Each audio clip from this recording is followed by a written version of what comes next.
Like, how can a woman make the man feel more of a man? Okay, so like for instance, I'll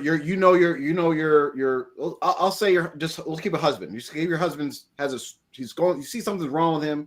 He's frustrated, angry, whatever. Right?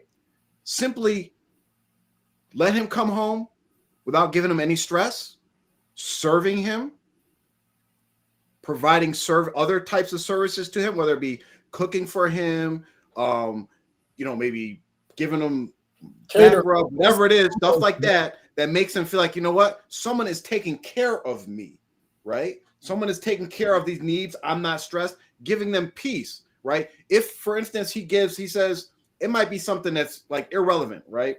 He says, hey, I need you to do XYZ. And you know what? It might not make no sense at all. But you're like, yep, I'm gonna go do it. Because now you just made him feel like, oh, I'm being obeyed. I'm a man. I listened to him. I didn't talk back.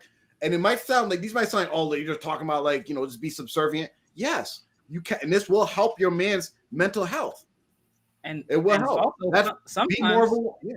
Go ahead. Yeah, sometimes because like sometimes if you're a wife or whatever, she sees that you're upset or whatever, she might say, oh well, what's wrong?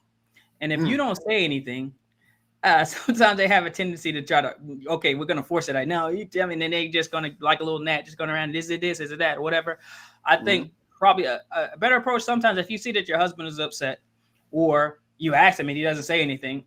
I mean, you could just honestly sometimes you just sit quietly or whatever and just be like, okay, I mean, just let him tell you. Eventually, he'll tell you if he wants to. If he really doesn't want to talk about it, he's not going to.